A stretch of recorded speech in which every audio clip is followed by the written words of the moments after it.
Assalamualaikum.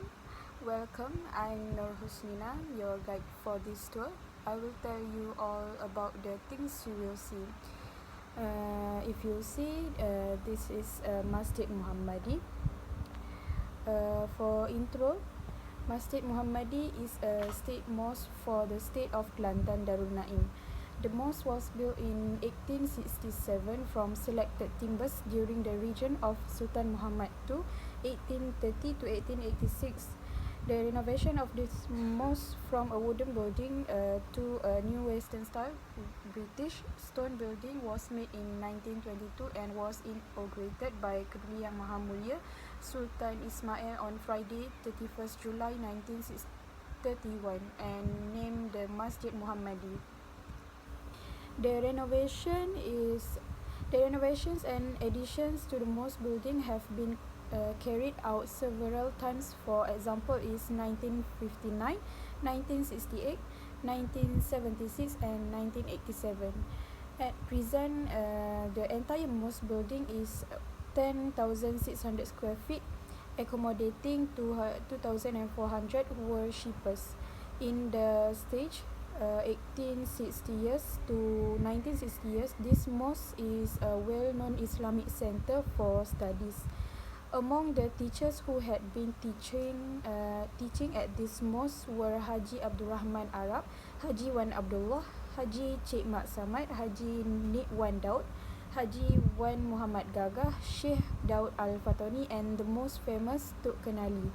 This mosque is governed by the Islamic Religious Council and the Malay Customs of Kelantan. This mosque is a place to celebrate Kelantan state religious celebrations such as Maulidul Rasul, Isra Mi'raj, and others. Masjid Muhammadi is not only an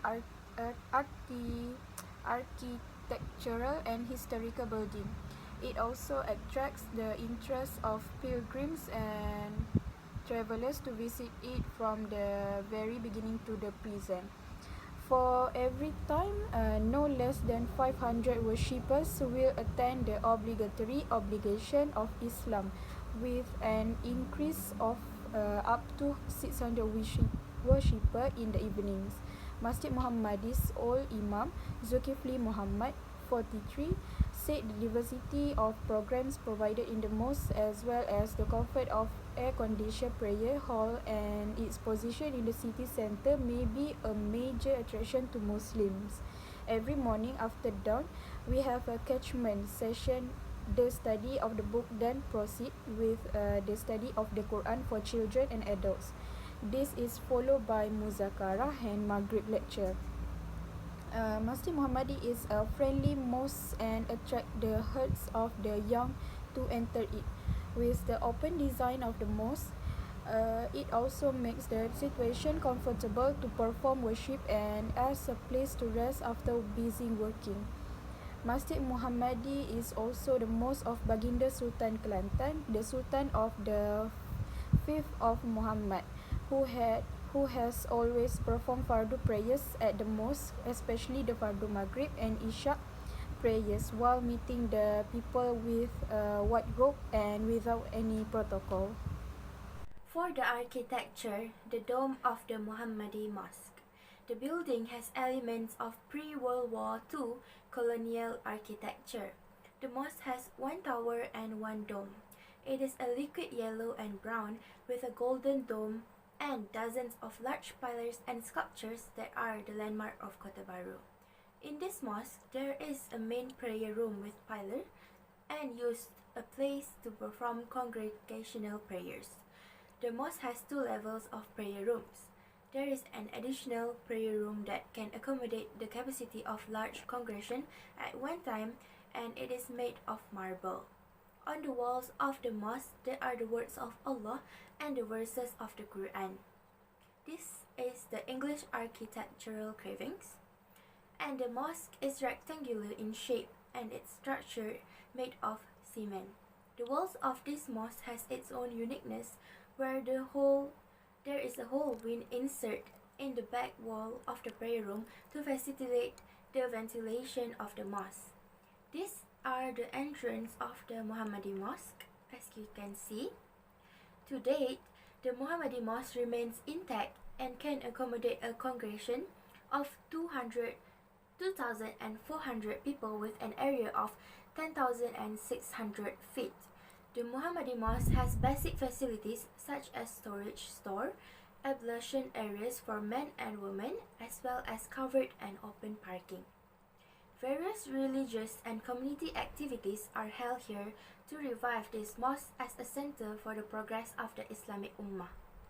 This mosque is very influential in the spread and education of Islam in Kelantan until Kelantan is known as Serambi Mekah. This is the quite classic English carvings and architecture. They are made from marble, contrast and door color. As you can see here, these are the main pillars in the mosque and the carving found on the walls of the main block. Now this is the basic structure of the building that is still strong for more than 100 years. As you can see, the decorative lights on the main block. The privileges.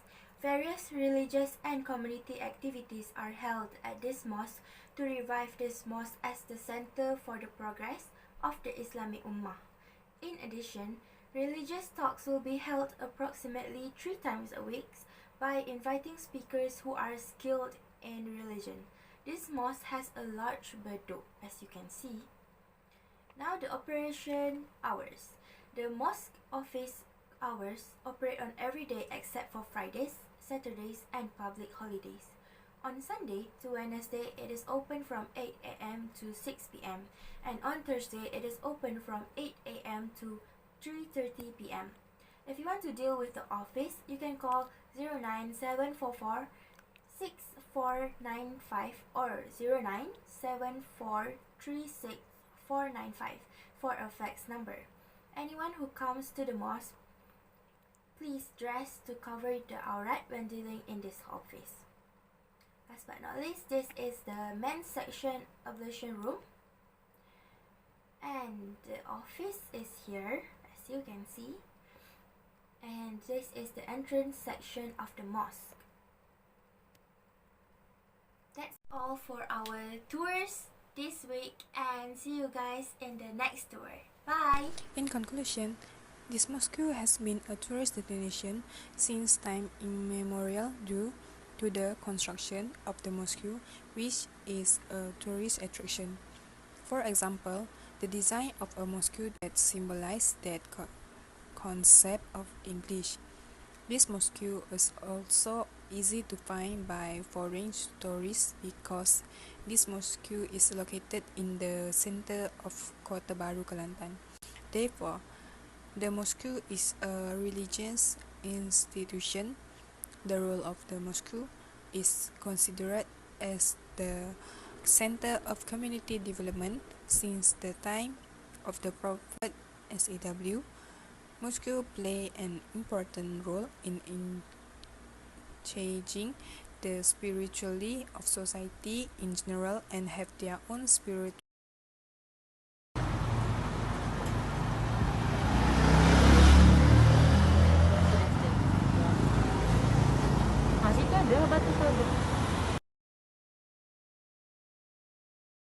Hi everyone, my name is Radhiah and I am your tour guide for today. So today we'll be going to the most famous market in the Kota Baru. The name of the market is the Siti Khadijah Central Market. So the name Siti Khadijah Central Market is a must-visit tourism attraction amongst both local and foreign tourists as part of their compulsory itinerary when visiting the historical city of Kota Baru. Famous as shopping heaven among visitors for its unique hexagonal-shaped building with a dome and colorful podium.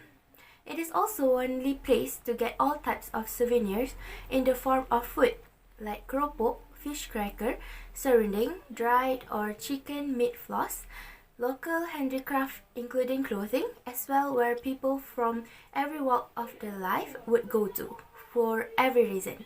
But firstly, let's get to know about the place first. So, let's get to know the place deeper. The market was originally established and opened as Buluh Kubu Market in 1985 and opened to the public by Sultan Ismail Petra. The foundation stone of the building was laid by Tengku Rozaleh Hamzah, and the market was then renamed by Kelantan Chief Minister Nik Abdul Aziz Nikmat in 1997. Siti Khadijah Central Market, as its name implies, is a local wet market. It's named after Prophet Muhammad's wife, whom is known for her entrepreneurial skill, as this market is mostly run and operated by women. Apart from the usual fresh goodies like seafood, vegetables, and wide variety of fruits, you can also find ready-to-eat food like ayam percik, nasi ulam, and a variety of noodle soups, all in unique flavors and taste of Kelantan, served fresh only for you. Did you know that Khadijah Market is a place that holds family traditions of knowledge and skill which are handed down from one generation to another in the form of small and medium business enterprises? It tells the story of how trade is looked upon as a way of life rather than a thing to do for a living, and the market is an extension of home instead of a workplace. Adjacent to the market is the Masjid Baro'ah, which means the market's mosque, for Muslims to perform their prayer. The mosque is connected to the market, with religious teachings are conveyed to the people in the market. Speakers are provided almost everywhere inside the market for people to gain knowledge while carrying out their trade activities. Siti Khadijah Central Market is the symbol of a trade culture that is unique of Kelantan. One of the most prominent characters of the market is its woman domination, both as traders as well as customers. The diligence and their active involvement in trade has been one of the reasons that the term Kelantanese women to be recognized as much more than just a demographic description, but rather as a socio-cultural concept, trust, moral, and conduct. Trading is considered a sunnah and encouraged as the most honest livelihood in Islam. I'm pretty sure all of you guys know that in running business, Islam teaches us to sell quality products, offer fair price, speak kindly, and practice honesty. The trademark that Khadijah Market Traders is known for and much preferred by most of the visitors. Today, Siti Khadijah Central Market continues to flourish as an Islamic marketplace, not only in terms of its trading culture and attitude of the Muslim traders, halal product offered, but also in terms of its image, which is reflected in its unique architecture that resonates with the way of life of the people of Kota Baru. Islamic teachings are practiced and blended with the local culture, giving a unique travel experience to tourists. Household to be as item brought home as a reminder of their trip. A feast to the five senses, one can enjoy the colorful array of silk batik and songket, which is the local traditional costume, on display, and the taste of the very affordable Kelantan's delight, the bargaining and haggling episodes, the smell of the fresh catch of the day, and the fine workmanship of the handicraft sold. For the locals, it is very much part of their daily lives to get their daily needs and meet their friends to exchange the little talk, making the shopping experience richer and more meaningful. The market is seen as the soul of the city. Okay, for the Siti Khadijah Badi is building. The market's main building architecture is unique for a Malaysia wet market. Its 4-story high construction and octagonal shape keeps it compact as well as making it ergonomically easy to access and explore. A visitor has a quick appreciation of what's around in one sweeping panoramic view. The way to see one's culture is through their food and culinary. Siti Khadijah Market is separated into 4 floors. The ground floor covers the fresh produce like kitchen, fish, vegetable, and others. The first floor is dedicated to dry foods such as the serunding, dodol, and even cooked dishes with rice and noodles.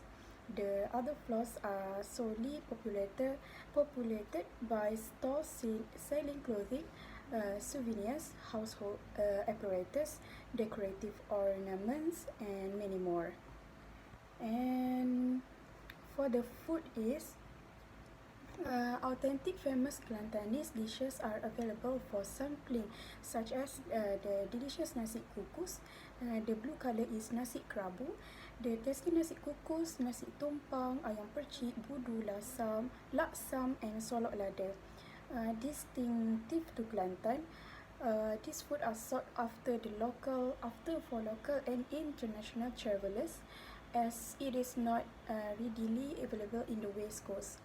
Note for being a sweet-tooth population, their assorted delicious or kuih muih like tahi itik, kuih kartun, putri mandi, buah tanjung, sirap pisang, lidah buaya, jala emas, serabi, butir nangka, and others are famous for being super sweet and colourful. These are some food that we sample. This is ketupat palas, which is steamed sweet salty glutinous rice and black-eyed peas wrapped in palm leaves. And pulut pagi, meaning morning glutinous rice. It is a popular breakfast item of steamed glutinous rice and black-eyed peas sweetened with brown palm sugar, and served with freshly grated coconut. Usually sold wrapped in banana leaves into conical packets. Next is pulut bakar manis. Pulut bakar manis is yet another sweet sticky rice breakfast dish. Pulut bakar manis is steamed sweetened glutinous rice, flavored with coconut cream and seasoned with clove. It's wrapped into its trademark circular disc shape in banana leaves and first steamed before being barbecued over open flames to obtain a golden crust on the outside and a delicious smoky aroma. Next is nasi tumpeng. Easily recognizable from the long conical shape of the banana leaf wrapper. It consisted of the compressed or mushy cooked rice layer with either curried fish, curried chicken, or curried shrimp, and serunding. Beef meat floss heavily scented with cumin and coriander. And last but not least is jalamas, literally meaning golden net. This popular Kelantan dessert consists of duck's egg yolk, treats cooked in syrup. Kelantan was part of the Siamese Kingdom until it was ceded by King Chulalongkorn to the British in the 1909 Anglo-Siamese Treaty in exchange for non-interference by the British into Siamese independent rule.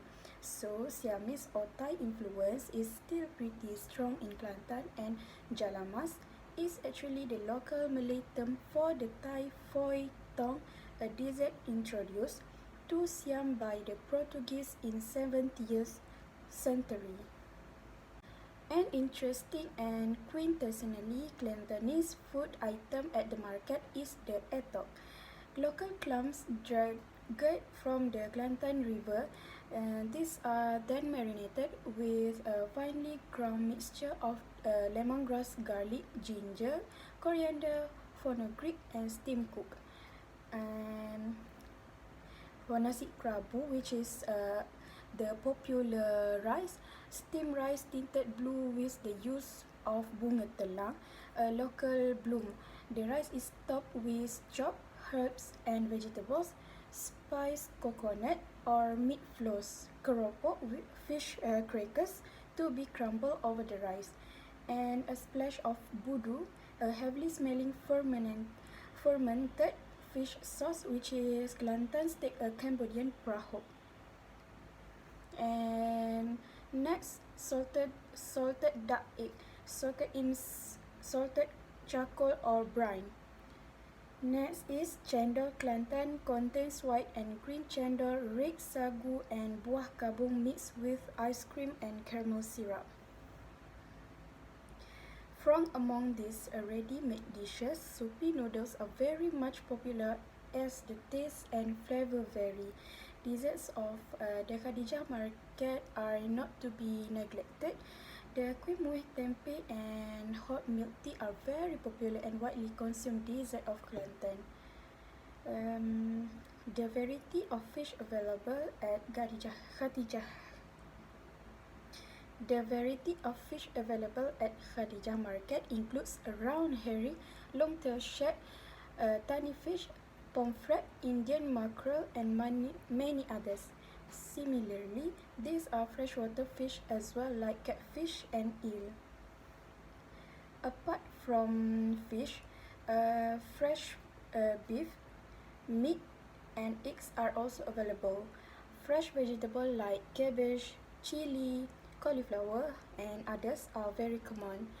There are local and foreign fruits like bananas, grapes, orange, mangoes, watermelon, and many more.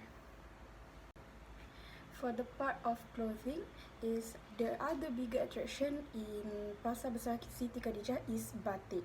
As Kelantan being one of the biggest batik industry in Malaysia beside Terengganu and other states, all shops at the second floor selling all kinds of batik product such as kaftan, men's shirt, ladies blouse, and exclusive batik drawing for women's clothes. Price ranging from ringgit Malaysia 25 until few hundred ringgit. The highest price I saw at the pasar was 900 ringgit for batik. There's also songkit for something with various price. For household is there are many amenities around Siti Khadijah Central Market. Firstly, there are food court when you can sit down after shopping around in the market. There is also mosque beside the market to pray and for people to spread the religion while doing business activities. And we got to buy this traditional sticky rice ice cream called ice cream pulut or ice cream baba that always operating in front of the market.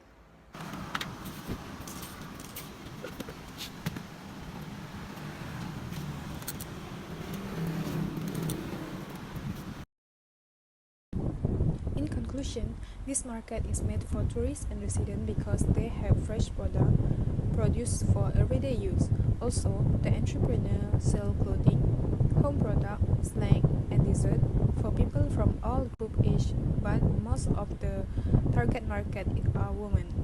Furthermore, Siti Khadijah Central Market can be renewed and upgraded to attract many more tourists for promoting Kelantan culture and heritage. Additionally, trade business is a very famous business in Kelantan because many elderly sell their product here not because of money or profit, but because of high interest and hobby. Travel industry and tourism agents should come up with a new initiative to make this market more popular so that it does not die in many more years. Hi, Assalamualaikum. My name is Chinta Abdullah and my ID number is KBJ 200110078 and I will present about Menara Jam Tempatan Diraja. Menara Jam Tempatan Diraja is one of the more popular attraction in Kota Baru. It is a clock tower which is located at the river bank along the Kelantan River.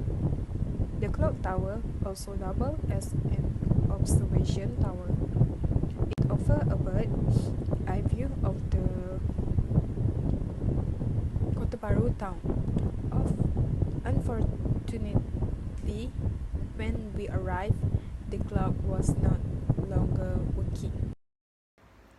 For the body of Menara Jam Tambatan Diraja is Menara Jam Tambatan Diraja is one of the more popular attractions in Kota Baru. It is a clock tower which is located at the river bank along the Kelantan River. The clock tower also doubles as an observation tower. It offers a bird's eye view of the Kota Baru town. Unfortunately, when we arrived, the clock was no longer working. Tambatan Diraja, the royal pier, is the main pier or jetty in Kota Baru. It is located just beside the Menara Jam. Before the Menara Jam was built, locals would go to the royal pier to check the water level during monsoon season and to predict whether floods would occur. In the past, the main mode of transportation was by sea. Hence, many Kelantanis travel and come to shore by the boats, which gave rise to the many jetties along the Kelantan River. The Tambatan Diraja is a special platform built for the Kelantan royalty to board the royal boat. However, the huge archway entrance is not well maintained. One of the alphabets, mainly M, in the word Tambatan was missing. It had probably dropped or fallen off. Royal Pier Clock Tower is a clock tower in downtown Kota Baru, Kelantan. It is located next to the Royal Pier. The clock tower is a recent addition to the town. Standing at a height of 45.7 meter, it opened to the public in November 2011. Entrance fee to the tower is 2 ringgit for foreign visitors and 1 ringgit for my card holders. In conclusion, this tower should always be preserved because it is often the focus of tourists because it is close to the Kelantan River. In addition, there are also hotels and places to eat such as the food trucks, and tourists can enjoy eating around the bridge. The cleanliness of the place must be maintained because it can affect the economy for the locals. That's all. Thank you.